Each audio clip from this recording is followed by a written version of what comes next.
Luke Michael Howard, clinical hypnotist and owner of Lukenosis Hypnosis here, the straight edge sober hypnotist. And I'm often asked, Luke, what's your origin story? What's your deal with alcohol? Why don't you drink?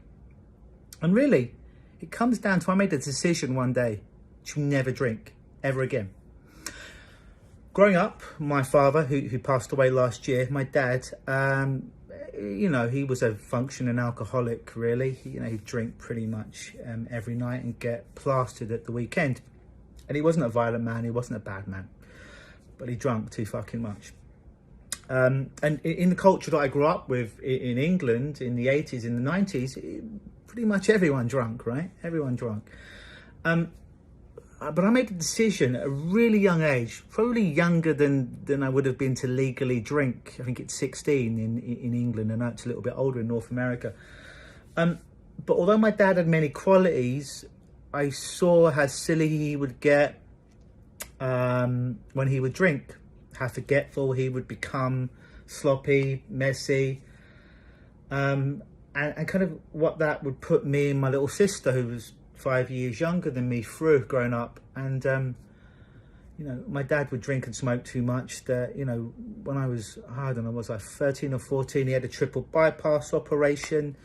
And me and my sister weren't told too much about it, but we rock up to the hospital, and we don't know what a bypass is, right? We're kids in the 90s, and my dad's just hooked up to all these machines and his eyes closed.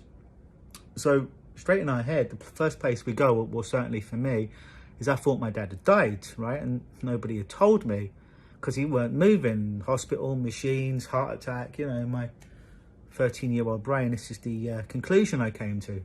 Thankfully, you know, he wasn't dead. He was just sleeping. And that was probably the moment, if not even before actually, but where I was conscious, where I became conscious. I think unconsciously I probably made the decision before. But where I consciously made the decision that I you know, certainly wasn't going to get drunk. It wasn't going to be my lifestyle, and I probably wouldn't drink.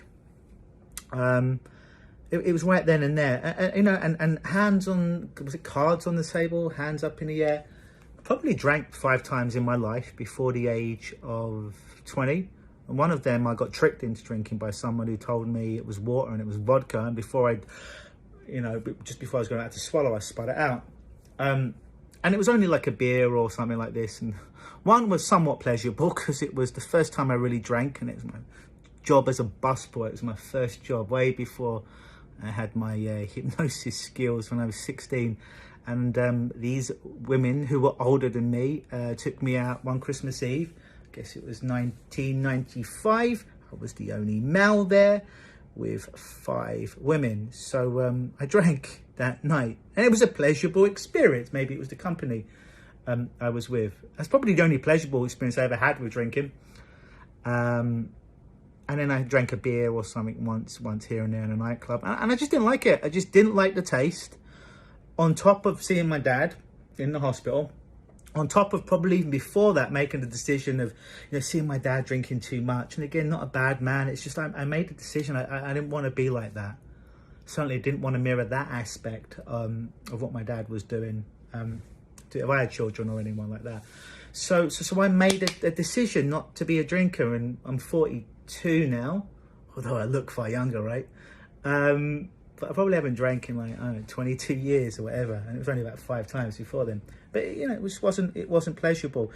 So I often hear people, not people that come to see me, because people come to see me are quite evolved. They take full responsibility. Look, I'm fucking drinking too much. I need some help stopping. I know I'm doing it. It's my fault. I take full responsibility, but I need you to help me to help myself. I love people like that. Fucking amazing. Owning up their problems, you know, pulling up their sleeves and doing some of that grunt work to get rid of it. Fucking love people like that, diligent people like that. I love working with people like that because they're ready, great people. They've just made some dumb decisions, and we all do, including me. But when they're like, I'm ready to help myself, taking full responsibility, some of the most awesome clients I've ever had. Love people like that.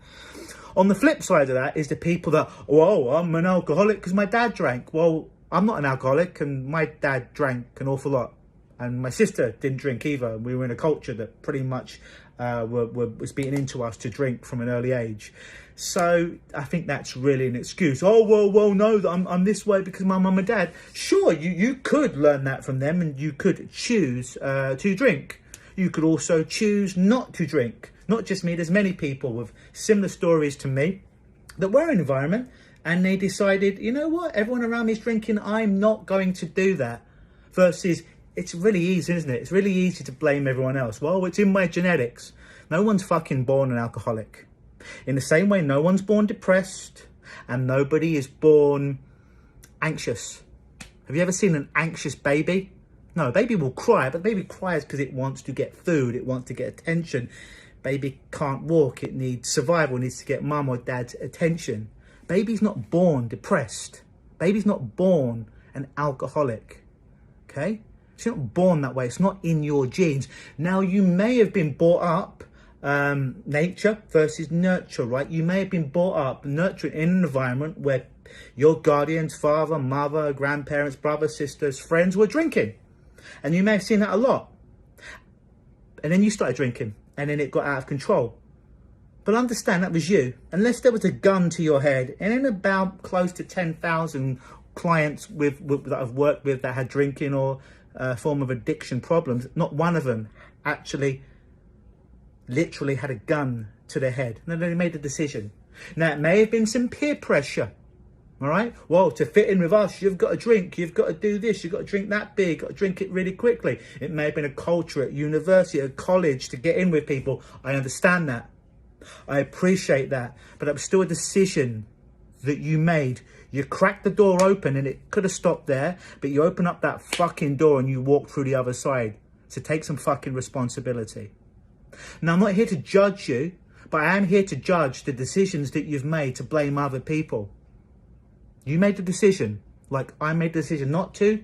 Some people make the decision to, but that was a decision that you made. Now, you may feel disempowered now, many years later. Oh my God, yeah, that was years ago I started. And if I knew then what I know now, I'd have never picked up that drink. I appreciate that. Perhaps you didn't see your life unwind in the way that it did when the alcohol addiction got a grip of you, took control and started to choke out the very life of you. I understand that. Maybe you didn't have the foresight to have hindsight. I get that. You know, there's always things, oh, I wish I'd said this differently. I wish I'd done that differently after the fact. I get it. But you're here now. You're here now. The first step in you helping yourself. Don't blame anyone else. Just know where you're at right now. No, there's not a gun to your head. It's your responsibility. Your trauma or creation of your trauma may have not been your responsibility, but you getting some help to heal it is 100% your responsibility. Not your parents, not the people, friends that put peer pressure on you to begin with. You. Understand that. And once you understand that, your work to be sober gets exponentially more simple. There's all those chips, dominoes, if you will, falling alone. If you need some more additional help to help you get on that right path and you're ready, again, I'm not interested in people want to debate, oh, well, it's genes or my family. No, I've already disproved that. Then I would be a drunk and I'd be an alcoholic and with my sister and many of my other friends, but we're not. All right, again, not a judgment, but you can't use that argument anymore. When you're ready to own up and say, I've got a problem, I need to help me. My trauma may have not been my responsibility, but my healing is my responsibility and I'm ready to heal, but I just need to be showed how.